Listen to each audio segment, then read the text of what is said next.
में है, यीशु के नाम में इसका डिप्रेशन जाता है। अगर कोई बेतमनानी में है, यीशु के नाम में पीस, इत्मीनान जिंदगियों में हो जी।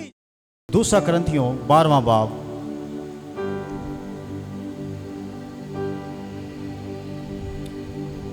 12वीं ता 9वीं आयत तक,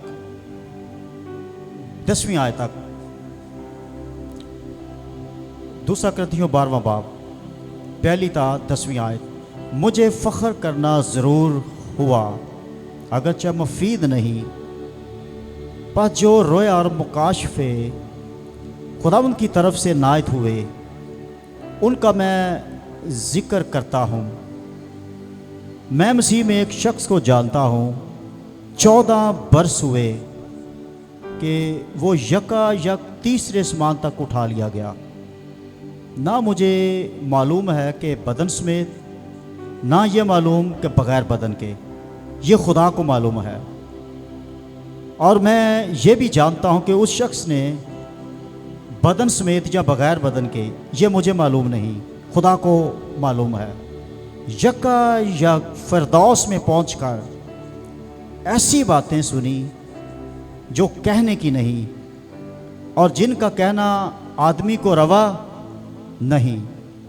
मैं ऐसे शख्स पर तो फ़ख्र करूँगा, लेकिन अपने आप पर सिवाय अपनी कमज़ोरियों के फ़ख्र ना करूँगा। और अगर फ़ख्र करना चाहूँ भी तो बेवकूफ़ ना ठहरूँगा, इसलिए कि सच बोलूँगा, मगर तो भी बाज रहता हूँ, ताकि कोई मुझे उससे ज़्यादा ना समझे जैसा मुझे देखता है या मुझसे सुनता है। और मुकाशफों की ज़्यादती के बायस मेरे फूल जाने के अंदेशा से मेरे जिस्म में कांटा छुपोया गया, यानी शैतान का कासिद, ताकि मेरे मुक्के मारे और मैं फूल ना जाऊँ। इसके बारे में मैंने 3 बार खुदावंद से इल्तमास किया कि ये मुझसे दूर हो जाए, मगर उसने मुझसे कहा, मेरा फजल तेरे लिए काफ़ी है, क्योंकि मेरी कुदरत कमज़ोरी में पूरी होती है। बस मैं बड़ी खुशी से अपनी कमज़ोरी पर फ़ख्र करूँगा, ताकि मसीह की कुदरत मुझ पर छाई रहे। इसलिए मैं मसीह की खातर कमज़ोरी में, बेइज्जती में, अत्याज में, सताए जाने में, तंगी में खुश हूँ, क्योंकि जब मैं कमज़ोर होता हूँ उसी वक़्त ज़ोरावर होता हूँ। आमीन। बहुत बड़ी इस चैप्टर के अंदर, मसीह थियोलॉजी के अंदर, मसीह कीदे के अंदर, डीची के अंदर, ये बहुत बड़ा चैप्टर है न्यू टेस्टामेंट के अंदर, कि पौलुस दर हक़ीक़त वो खुद ही है, लेकिन जब ये बयान कर रहा है कि मुझे नहीं पता ये कौन है, क्योंकि वो रूह में होता है। वो किस में होता है? रूहुल कुद्दस में होता है, जब ऊपर उठाया गया है। 14 बरस पहले अपना वाक़या बयान आज कर रहा है कुरिन्थस की कलीसिया को, जब ये ख़त लिखा गया। इस कदर उसे मुकाशफे मिले, रोया मिली, बड़े बड़े भेद मिले। और ज़हन में रखना है कि रसूलों के अलावा जो यीशु मसीह ने ख़ुद तकर्रर किए थे, आसमान पर जाने से पहले, उसके जाने के बाद, ये वो रसूल है जिससे खुदा ने बड़ी कुदरत से इस्तेमाल किया, और इसको रसूल आज़म कहते हैं। यानी जो बाइबल के अंदर रसूल जिनका ज़िक्र खुदा ने इसको बड़े बड़े भेद दिए, और बाइबल के अंदर जो सबसे ज़्यादा खतूत है वो इसी के हैं, न्यू टेस्टामेंट के अंदर। सो अपनी कहानी का बयान करता है कि जब इतने मुकाशफे, इतनी तालीम, खुदा से हम कलाम हो रहा है, आने वाले दौर के बारे में बता रहा है, रैप्चर के बारे में फ़क्त इसी पर भेद खुला था तस्लीकों के ख़त के अंदर और कुरिन्थियों के ख़त के अंदर, कि एक वक्त आएगा कलीसिया उठा ली जाएगी। इवन पुराने अहदनामा के किसी नबी पर यह भेद आश्कारा नहीं हुआ।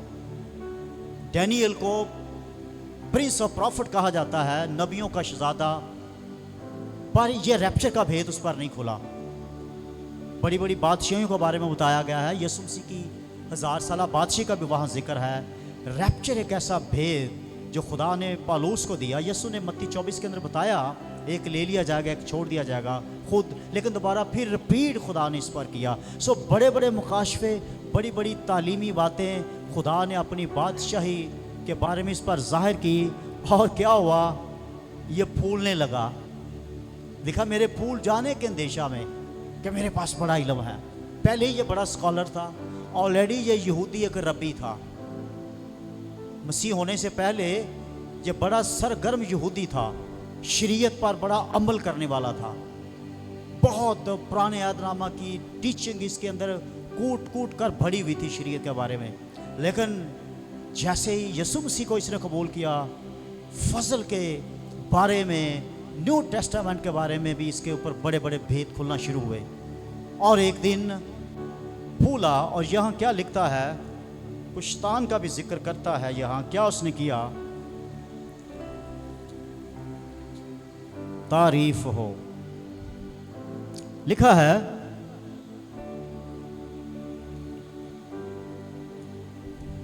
जी,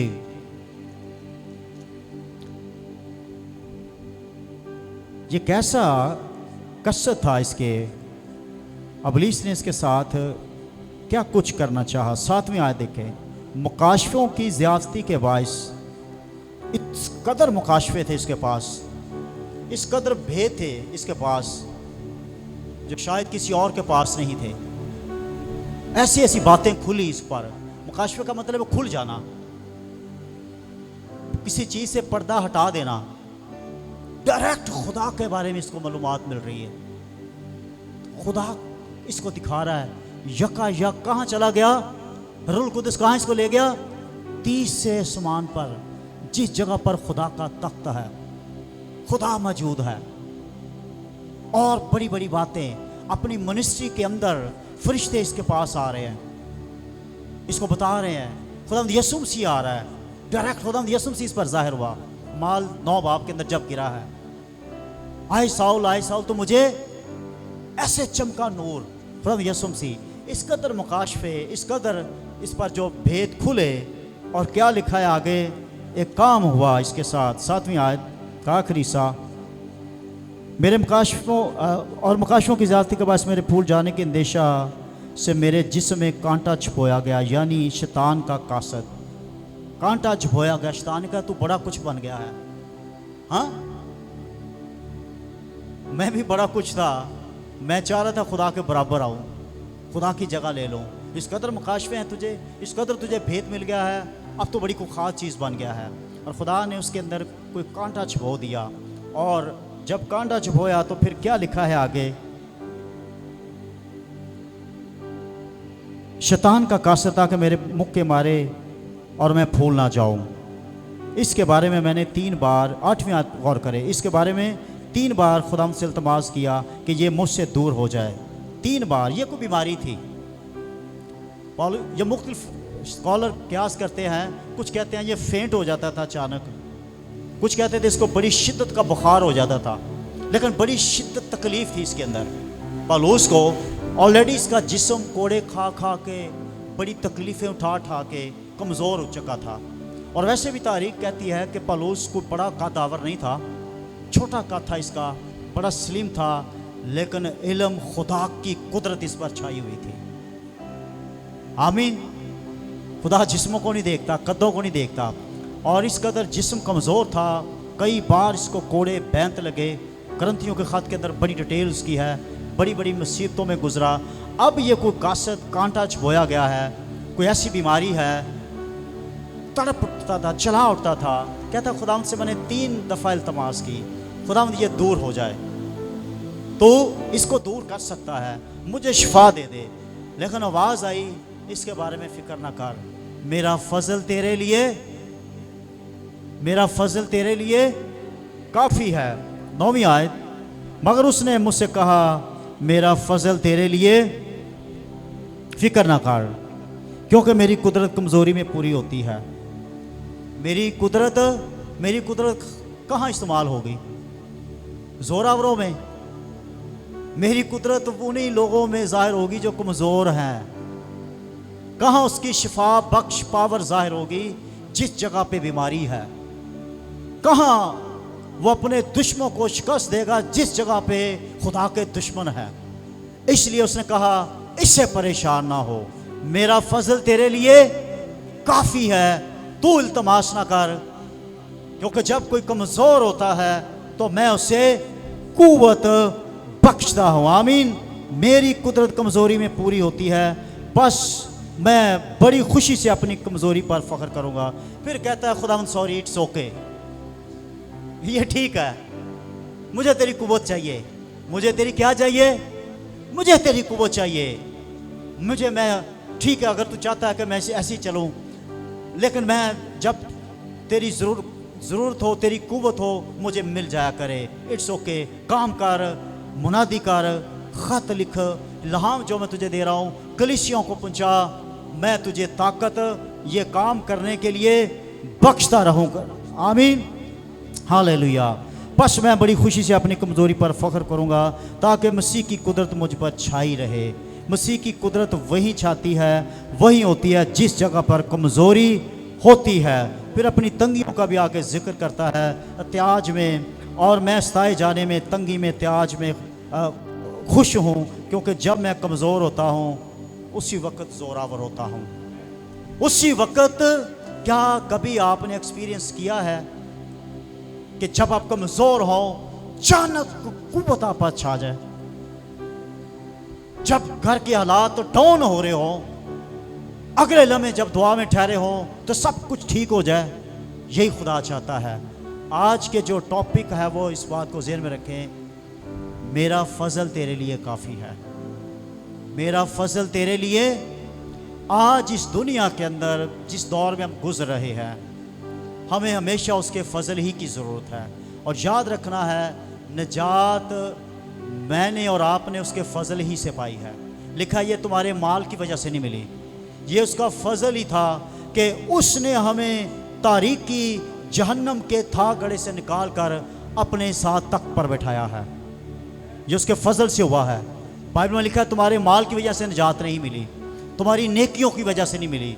तुम कोई कौम नहीं थे, कोई उम्मत नहीं थे, मैंने तुम्हें अपना बना लिया, मैंने तुम्हें अपने फर्जंद बेटे और बेटियां बनाया। इसलिए फिक्र ना हो, मुसीबतों में, तंगियों में हमेशा मेरे फजल का इंतज़ार किया करें। आमीन। जब ज़िंदगी में मुश्किल आती है उसके फजल का इंतज़ार करें। अगर आप घबरा जाएंगे, परेशान हो जाएंगे, इब्लीस बहुत बड़ा नुकसान कर देगा। माली मुश्किल है, मुश्किल आती है तो इधर उधर ना अपने हाथ बढ़ाना शुरू करें, खुदा के हजूर जाएं, कहें खुदावन तू सब कुछ कर सकता है। आमीन। जिस तरह तूने मुझे फजल से निजात बख्शी, अपने फजल से मेरे लिए दरवाज़ा खोल, अपने फजल से मेरा बिजनेस बेहतर कर, अपने फजल में मेरी जॉब को अच्छा कर, अपने फजल से मेरे किचन को खूबसूरत बना, अपने फजल से मेरे जिस्म की बीमारी को दूर कर, मेरी कमज़ोरी दूर कर, क्योंकि तेरा फजल मेरे लिए काफ़ी है। तू फजल ही कर देगा, एक दफ़ा मेरी तरफ देख ही लेगा तो सब कुछ ठीक हो जाएगा। आमीन। बाइबल के अंदर बहुत सारे वाक़यात हैं, ऐसे खुदा ने देखा ही हालात ठीक हो गए। हमने पिछले जो मंथली मीटिंग थी फ्राइडे को, उस कनानी औरत के बारे में जब चला रही थी, मेरी बेटी से बदरू निकाल बड़ी से सताती है। 2-3 दफ़ा खुदा ने इनकार किया, और जब उसने देखा कि ये औरत चला रही है, पीछा नहीं छोड़ रही, अपनी डिमांड से हट नहीं रही, मेरी हजूरी से पीछे नहीं जा रही, बिलाखिर खुदा ने कहा औरत तेरा ईमान बड़ा है, जा जैसा तू चाहती है तेरे लिए वैसा ही हो। जा, कोई हाथ नहीं रखे, कोई सामने नहीं गया। जिस तरह वो बहुत सारी बाइबल के अंदर ऐसे केस हैं, यीशु मसीह सामने गया लोगों को जो डीमन पोजेस्ड थे, उस आदमी को जिसमें लश्कर था, उसने कहा क्या तेरा नाम है? उसने कहा मेरा नाम लश्कर है, निकल जा। निकल गई। ये पता नहीं 80 मील का इलाका, ये फ़र्क था, उस इलाके के अंदर गया हुआ था, लेकिन अभी घर में नहीं गया, उस जगह पर हाथ नहीं रखे, कोई नहीं लिखा मत्ती की झील के अंदर, जैसा तू चाहती तेरे लिए वैसा ही हो। फजल मेरे और आपके लिए काफ़ी है ताकि हमें ज़िंदगी और बरकत मिले। हमारा खुदावंद शाफी है। पौल अपनी बीमारी में चला रहा था, परेशान था, 3 बार उसने रिक्वेस्ट की, खुदावंद ये मुझसे दूर हो जाए, मुझसे। आवाज़ क्या आई?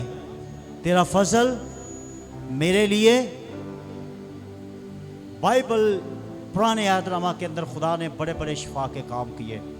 आए मेरे साथ देखें कि हमारा खुदा खुद शाफी है। खरूज 15वां बाब, तारीफ हो। हमारा खुदावंद शाफी है जो हमेशा अपने लोगों को शिफा देने में सरगर्म है। आमीन, हालेलुया, तेरा शुक्र हो।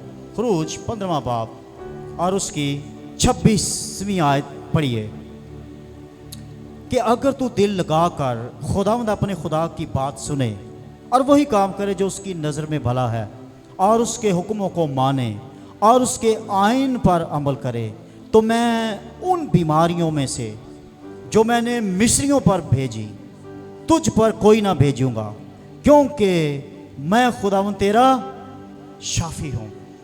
अगर तू दिल लगाकर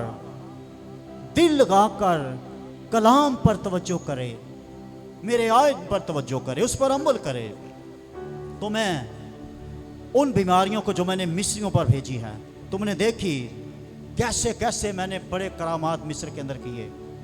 जब उन्होंने मेरे सामने खड़े हो गए, मूसा और हारून के सामने खड़े हो गए, मेरी कौम को इरादा कर लिया कि इनको ख़त्म कर दूं, तो मैं वहाँ खड़ा हुआ, बड़ी कुदरत ज़ाहिर की, बड़ी बड़ी आफतें, लेकिन उनमें से कोई तुझ पर नाज़र नहीं करूँगा, क्योंकि मैं खुदावंद तेरा शाफी हूँ। मैं खुदावंद तेरा, वक्त दिल लगाकर बात माननी है। इसका मतलब यहाँ से ये भी है कि बीमारियाँ खुदा की नाफरमानी करने का एक डायरेक्ट भी ज़रिया है। पौल यहाँ खुद अपनी यहाँ बयान कर रहा है कि ये उसलिए हुआ कि मेरे फूल जाने की वजह से हुआ, वरना जो कोड़े उसे लगे थे, बदन कमज़ोर था, लेकिन कोई ऐसा बीमारी नहीं थी कि जिससे अचानक फेंट हो जाता या बड़ा शिद्दत का बुखार हो जाता। तो भी खुदा ने आवाज़ दी, फिक्र ना कर, मैं तेरे साथ हूँ, मैं तेरे। खरूज के अंदर हम देखते हैं खुदावंद खुद शाफी है, यहोवा राफा है, जिसका मतलब है शिफा देना, शिफा देने वाला। सो खुदावंद खुद हमारा शाफी है। वक्त खुदा चाह रहा है कि हम उसके हुक्मों पर अमल करते रहें, फिक्र ना करें। जब मुसीबत आती है खुदा उनकी हजूरी में ठहरे, उसके फजल का यकीन करें। अगर उसने हमें फजल से निजात दे दी है, नई ज़िंदगी के वारिस बन गए हैं, निजात हमारी है, हम उसके बेटे और बेटियां हैं, वो हमारे साथ है, वो हमारे साथ है। और हमें खुदा की हजूरी में ठहरना है और कहना है, खुदावंद ओके, मेरा ईमान है, तू मेरी इस कमज़ोरी में मेरी कुव्वत बन जा। आमीन। मेरी इस परेशानी में मेरी खुशी बन जा, मुझे ज़ोर ताकत दे दे। एक वाकया पढ़ते हैं, खुदावंद के फजल के नीचे हमेशा रहें और उस पर यकीन करें। आमीन। उस पर क्या करें? यकीन करें और खुदा के हाथों में पड़े रहे। सैमुएल की किताब 22वां बाब मेरे साथ पढ़े। दाऊद एक बड़ी मुसीबत में से गुजरा, एक बड़ी आजमाइश में से गुजरा, जिसकी वजह से खुदा नाराज हुआ और खुदावन ने दाऊद से नातन नबी के वसीला से कलाम किया। बहुत बड़ी क्लैरिटी के साथ, वो रीज़न नहीं बताया गया, लेकिन एक रीज़न है 10वीं आयत के अंदर, 10वीं था 16वीं आयत के अंदर। बड़े गौर से सुनिए, ये बहुत बड़ा वाक़या है पुराने अहदनामा का दाऊद की ज़िंदगी में। 24वां बाब और उसकी 10वीं आयत। और लोगों का शुमार करने के बाद दाऊद का दिल बेचैन हुआ और दाऊद ने खुदावंद से कहा, ये जो मैंने किया है सो बड़ा गुनाह किया है। बनी इसराइल की मर्दमशुमारी करवाई इसने, और मर्दमशुमारी करने के बाद बड़ा दिल उसका बेचैन होने लगा। तो बाइबल में लिखा है कि मेरी कौम इस कदर होगी सितारों की तरह, रेत के ज़र्रों की तरह। लेकिन यहाँ उसने कहा कि बड़ा मुझसे गुनाह हुआ है, दिल उसका बेचैन होने लगा। और क्या लिखा है आगे चलिए। अब आए खुदावंद, मैं तेरी मिन्नत करता हूँ कि तू अपने बंदे का गुनाह दूर कर दे। क्या कर दे? दूर कर दे, क्योंकि मुझसे बड़ी हमाकत हुई है, मुझसे बड़ी मर्दमशुमारी की है, दिल बेचैन होने लगा और कहा यह मुझसे मुहक्कत हुई है, मेरा गुनाह माफ़ कर दे। 11वीं आयत, जब दाऊद सुबह को उठा तो खुदा का कलाम जात पर जो खुदा का गैबीन था नाजिल हुआ और उससे कहा जा और दाऊद से कह, खुदावंद यूँ फरमाता है कि मैं तेरे सामने 3 बलाएं पेश करता हूँ। कितनी बनाएं? ऐसा गुनाह है, सजा मस्त हो गई है। सजा क्या हो गई है? बड़े गौर से सुनिए, मैं और आप फजल पर रह रहे, फजल के ज़माने में यीशु मसीह की कुर्बानी की वजह से मुझे और आपको छुटकारा मिल गया है। लेकिन ख़बरदार रहें, कोई ऐसा बलीस काम ना करे हमारी ज़िंदगियों में जिसकी वजह से सज़ा वाजिब हो जाए। यहाँ 3 बलाएँ खुदा ने रखी और देखें बुलाएं क्या है। नंबर 1, मैं तेरे सामने 3 बलाएं पेश करता हूँ, तू उनमें से एक को चुन ले। चुनना है एक को। क्या कभी ऐसा हुआ है? हम तो फील नहीं करते, होता तो ऐसा है, कोई ना कोई तो बुला मुसीबत मुकर्रर हो चुकी होती है, लेकिन हम नहीं सोचते, हम बस उनसे निकलने के चक्करों में रहते हैं। लेकिन कभी सोचा नहीं कि खुदा के ज़रूर ठहर जाए, उससे माफ़ी मांगे। और ना ही कभी इतना वक्त होता है कि खुदा में बता दे, हम ठहर जाए खुदा की ज़रूरी में, कि खुदा कह दे बेटे इस वजह से मुसीबतें आई हैं, लेकिन अब तेरे लिए राह तो है निकलने की, लेकिन ये राह देख, ये राहें पेश है, कैसे तू निकल सकता है। 3 है, एक को चुन ले ताकि मैं उससे तुझ पर नाजिल करूं। 13वीं आयत, जाद ने दाऊद के पास जाकर उसको बताया। जाद नबी ने वैसे ही दाऊद को जाके बताया। उससे पूछा क्या तेरे मुल्क में 7 बरस कैद रहे? नंबर 1, पहली बला, पहली मुसीबत क्या?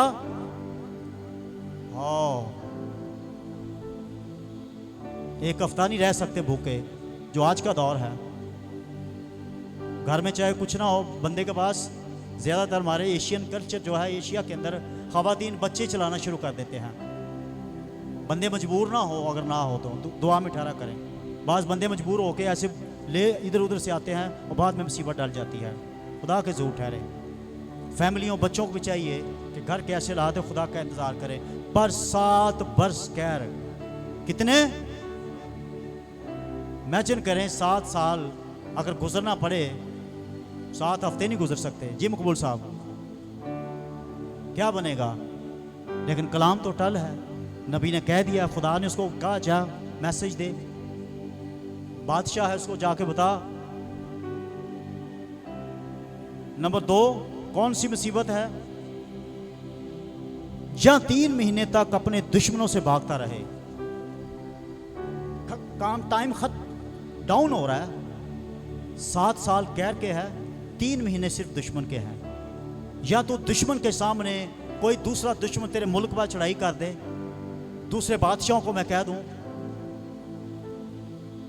अच्छा दुश्मन कुछ नहीं उस वक्त कर सकते जब तक हम ख़राब ना हो, हमारी ज़िंदगी में कमज़ोरी ना हो और दुश्मन को मौका मिलता है और खुदा ढील दे देता है, खुदा आगे आने की इजाज़त दे देता है। जैसे यूब को शैतान ने इजाज़त दे, खुदा ने इजाज़त दे दी ना शैतान को, वरना तो उसने कहा कि तूने बाल लगा रखी इसके घर के इर्द क्या लगा रखी है? हाँ जी, बाढ़ है, मैं नहीं जा सकता, जब बाढ़ कराएगा फिर मैं जाऊंगा। 3 महीने तक दूसरी जो मुसीबत है, दुश्मनों से भागता फिरे, उनसे छिपता रहे। तीसरी बला क्या है? यह भी बड़ी डेंजर है। या 3 महीने तक अपने दुश्मनों से भागता रहे और वो तुझे रगेदें, या तेरी ममलकत में 3 दिन तक मरी हो। तू सोच ले और गौर कर ले कि मैं उसे जिसने मुझे भेजा क्या जवाब दूं। सोच ले, टाइम शॉर्ट से शॉर्ट हो रहा है। 7 बरस कैद, 3 महीने दुश्मनों से शिकस्त और 3 दिन मरी। और आगे हम देखेंगे क्या दाऊद चुनता है और क्यों उसको चुनता है। 14वीं आयत, दाऊद ने जात से कहा मैं बड़े शिकंजा में हूं, मैं बड़ी मुश्किल में हूं, क्या करूं? दाऊद की अक्लमंदी देखें। दाऊद जो खुदा के साथ चलने वाला था, ये ऐसी मिस्टेक हो गई, मर्दमशुमारी करवा दी, खुदा के साथ चलता था। खुदा ने इसके पास खुदा की रहमत का एक बड़ा भेद था, उसके फजल का, खुदा की ताकत का। उसने एक फैसला किया। दाऊद ने कहा मैं बड़े शिकंजा में हूँ। हम खुदावंद के हाथ में पड़े क्योंकि उसकी रहमत अजीम है। किसके हाथ में पड़े? दुश्मन के हाथ में ना पड़े। दुश्मन नहीं कुछ छोड़ेगा, वो बेरहम है। दुश्मन जब अपने भी बन जाते हैं तो उन्हें कुछ नज़र नहीं आता।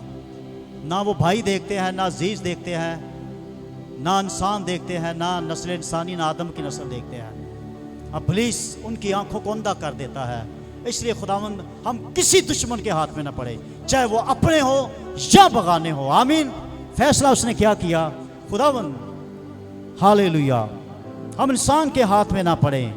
सो खुदावंद ने इस्राएल पर वबा भेजी।